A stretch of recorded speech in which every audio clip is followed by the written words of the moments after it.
ആ മാല കൂടെ കിട്ടിയാൽ ഒരു പക്ഷെ നിധിയെപ്പറ്റി കൂടുതൽ അറിയാൻ കഴിഞ്ഞേക്കും. ഈ മാല നോക്കൂ.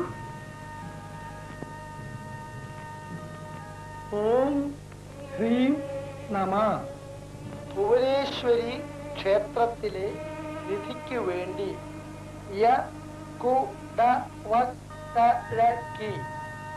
നെടുമംഗലം സ്വരൂപത്തിലെ മാല നോക്കുക. ഒരു പിടിയും കിട്ടുന്നില്ലല്ലോ. എന്നാൽ ഈ മാലയുമായി നേരെ നെടുമംഗലത്തേക്ക് പോകരുത്. അത് അപകടമായിരിക്കുമെന്ന് അച്ഛൻ പറയുന്നു. ആ മാല ഞാൻ കൊണ്ടുവരും.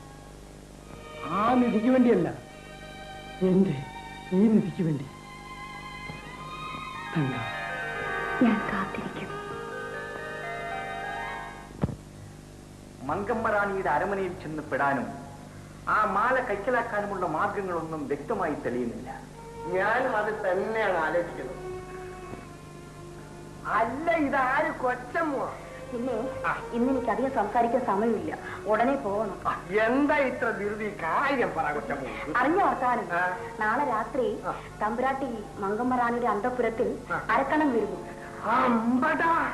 എന്തിനാന്ന് മനസ്സിലായോ? മറ്റൊന്നിനുമല്ല, തമ്പുരാട്ടിയുടെ മാല കക്കാൻ. അരക്കള്ളൻ മാല കക്കാനും മടിക്കില്ല. കൊച്ചമ്മോ, വരൂ ചോദിക്കട്ടെ. ഈ അരക്കണ്ണൻ അവിടെ വരുമ്പോ അവനെ പിടിക്കാൻ തമ്പുരാട്ടി എന്ത് ചെയ്യും? അത് സ്വകാര്യമാണ്, ആരും അറിയണ്ട കേട്ടോ. പിന്നെ നാളെ രാത്രി കൊട്ടാരത്തിന് വലിയ കാവൽ ഏർപ്പെടുത്തുന്നുണ്ട്. അതും കൂടാതെ ആരും ഉറങ്ങാതിരിക്കാൻ വേണ്ടി തമ്പുരാട്ടി നൃത്തവും പാട്ടും ഒക്കെ വെക്കുന്നതാണ്. പിന്നെ അരക്കണ്ണൻ കുടുങ്ങിയത് തന്നെ. ഞാൻ പോട്ട് ഒരുപാട് സമയമായി.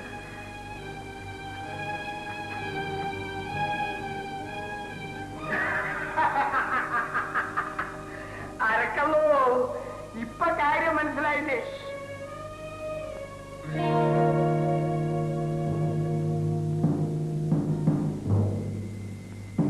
അകത്ത് കടക്കാനുള്ള വഴി കിട്ടിയോ? കിട്ടി. ഇപ്പൊ പിടികിട്ടി.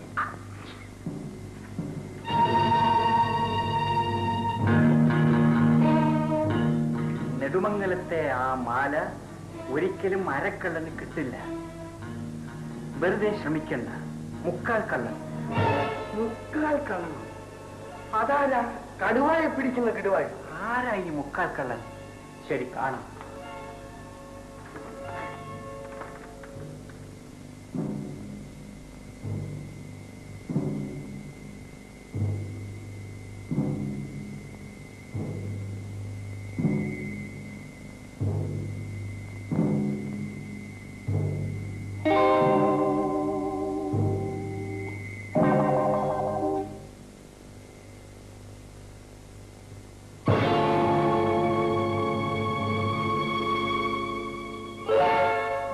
ആവശ്യമുള്ള ലക്ഷ്യം എഴുതിയ മാലയാണ് റാണിയുടെ കഴുത്തിൽ തിളങ്ങുന്നത്. അരക്കള്ളം വേഷം മാറി വരും. ഒരു നോട്ടം വേണം.